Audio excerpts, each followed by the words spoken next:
day 24, December 1st. I'm going back to the same Redneck Blind this evening that I hunted 2 nights ago. I shot a doe out of there, but it was the only doe that we saw.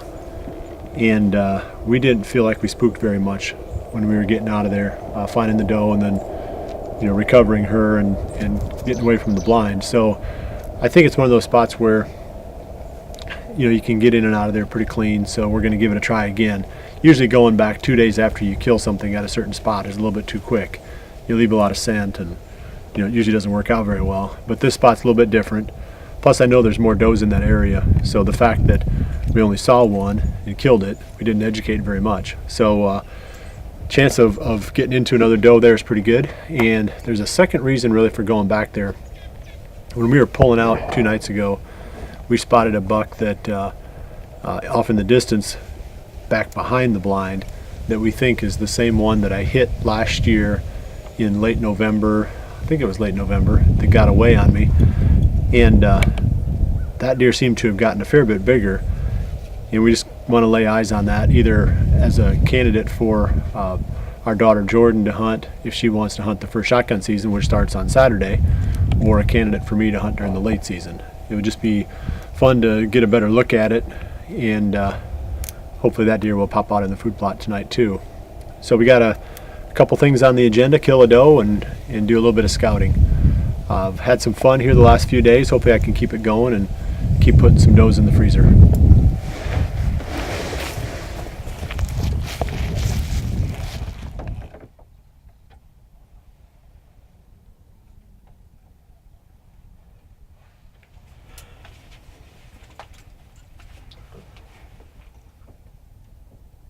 That's a buck from the other day. Is it? Mm-hmm.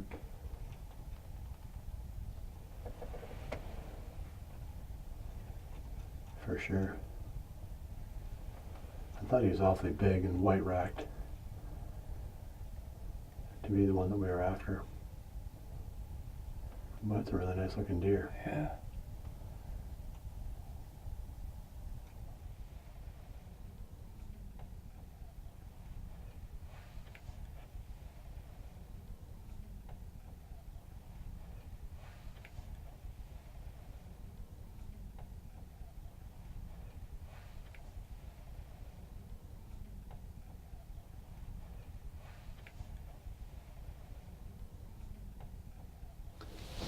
I've accomplished half of my mission for the evening. I found that buck that I hit last year. That he's a 10-pointer, older buck, probably at least 5 years old. Made a bad shot on him last year, right in the same blind, going right past this little gate opening where I shot that doe a couple nights ago. I'm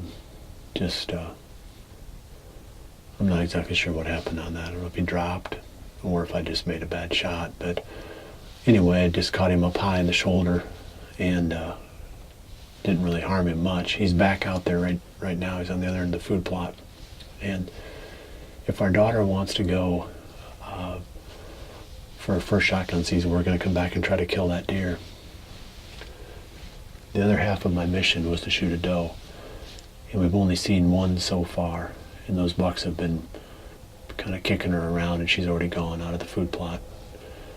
So pretty good chance that there's not going to be a doe to shoot yet this evening, but the scouting did turn up that older buck. And there's a really nice looking 3-year-old. He's got all the makings of a buck that's going to score high. And people ask about that sometimes, how can you tell if a buck is going to score high? And sometimes you don't know. I mean, we've thought some deer would that make a big jump, and they didn't.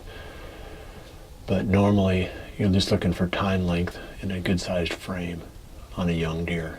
If you've got long tines and just a good-looking, solid frame, as far as being wide, decent beam length, just overall, good, solid dimensions, that deer has potential to put some score on, or to really, put on a lot of antler because of the long tines.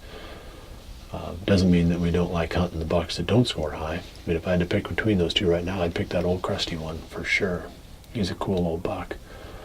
But it's fun to see a young one with a lot of potential too. They're starting, the old one's drifting off the field right now.